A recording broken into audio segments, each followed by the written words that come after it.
Alright, good morning small humans. Today I'm just going to do a quick video on how to assemble the pizza dough, which you guys were meant to be doing as a part of your design task. This might help some of you who are choosing to do this at home. I pretty much have everything ready to go for you. I'm only going to go through the dough process today. As far as the topping is concerned, you guys can figure that out yourselves based on what you have written into your design task. In this bowl in front of me, I have my 2 cups of flour, half a teaspoon of salt, 60 grams of butter cut up into little cubes, and I have some baking powder, 2 teaspoons. Over on the side I have a jug of milk.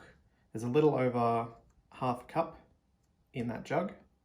I'd rather have it having too much liquid, being a little bit sticky, than being dry. It's much easier to fix if it's just sticky with too much liquid. We just use extra flour, which I have off to the side, as well as my rolling pin and a spatula. I also have some pizza trays up on the other side of the kitchen ready to go. So what we're going to do to get this dough started is basically the rubbing in method. So we combine all the dry ingredients in the bowl and use our fingertips to actually squish the butter into the flour. Now, unfortunately, it does take a little while, so I might use some movie magic in the video to speed up the process. It's not going to take a heap of time regardless, but I'm sure you'd rather not listen to me drone on about pointless nothing as opposed to just watching what you need to do.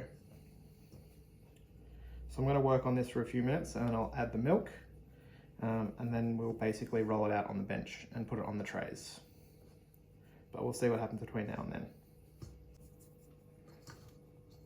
Alright guys, you can see that it's starting to resemble a bit of breadcrumbs now. So we'll start incorporating our liquid. So I'll make a small well in the middle.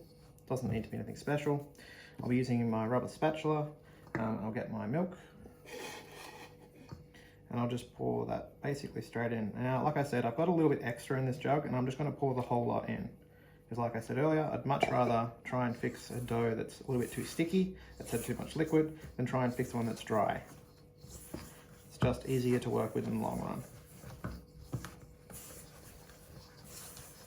You'll see that it pretty much comes together straight away. And once it gets to this stage, we can actually tip it out onto the bench and start kneading it with our hands.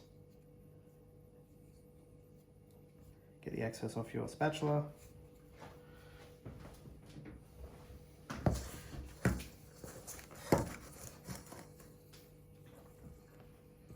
Straight onto the bench. You can put all of the dough from the bowl onto the bench, but I'm not going to use it just yet. I'm going to try and work this first and see what the consistency is like. You can see at the moment it's still really crumbly, but in the middle it's a little bit sticky still, which is what we're after at this stage anyway.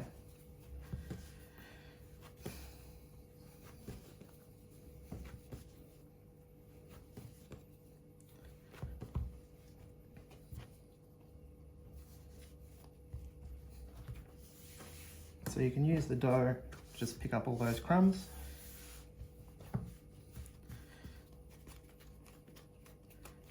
And we're just basically working the dough. I'm going to try and get a nice smooth dough, and then we're going to roll it out onto our pizza trays. I'm not going to use any of this crumb that's still in the bowl. I'm just going to work with what I've got because it's a pretty nice consistency. We're just going to see how it's going to actually roll out when we try and roll it out. So in the recipe it tells you not to overwork this dough, basically meaning you don't need to knead it for a long time. I probably still could have used a little bit more liquid in mine, so I might adjust the recipe before I post it, or I might adjust it again prior to you guys getting access to it. Either way, you can see that at this stage it's pretty easy to roll out. It's not the nicest dough I've ever produced, but it'll work. So you can actually cut this into 2 or 3 portions. I'd recommend probably 2.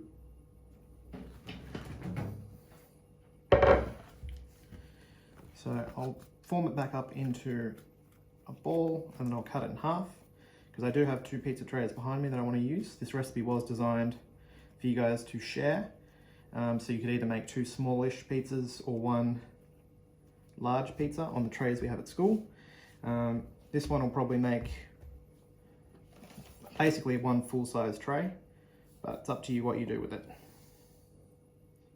Put that up to the side.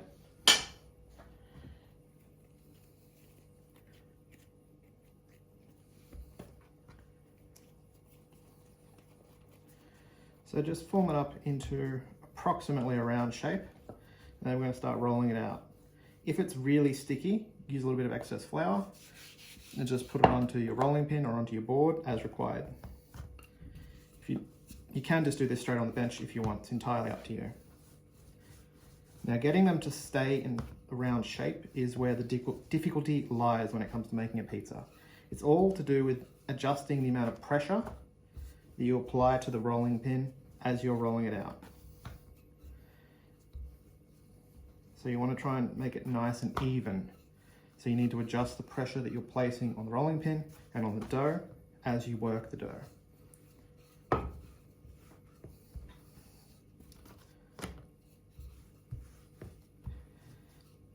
I would recommend trying to get this as thin as possible because of the baking powder in the pizza dough. It will puff up quite a bit, and you don't want to have a pizza that's too thick or too much base. Notice how I'm occasionally turning the dough around. I'm trying to make sure it stays a nice even shape. Remember, we are trying to roll it out to the size of a pizza tray. If you don't have a pizza tray at home, that's fine. Just roll it out to fit whatever tray you have at home. So if you have a round tray, do it on a round tray. If you have a rectangle tray, make it a rectangle. Doesn't matter. It'll taste delicious. And that's what we're all here for.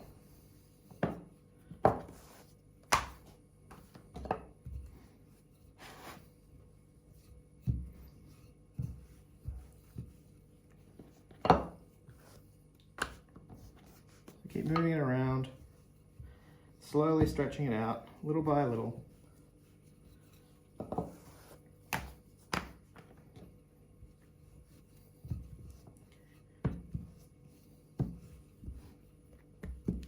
I need to grab I'll probably need to put mine on the bench now. It's getting too big for my chopping board. Just put down a tiny little bit of flour.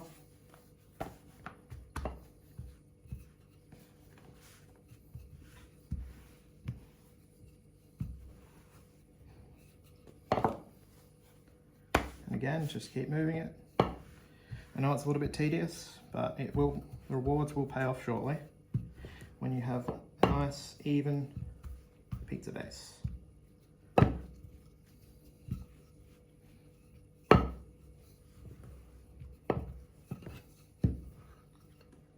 it goes. Once again, it's probably not the prettiest pizza base you've ever seen, but I reckon it's going to be pretty close to the size of my tray.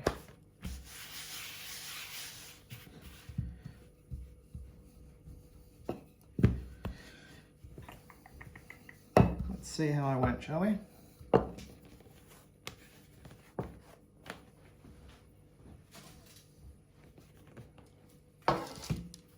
So make sure you line your tray, it just makes it easier in the long run. Look at that. You'd think I've done this before. Pretty close to perfect. I can probably roll it out a tiny little bit more, but other than that, it's good to top. I'd recommend putting down some kind of tomato sauce or a barbecue sauce, maybe some herbs, and then topping it as you please. Enjoy your day, guys. See you, bye.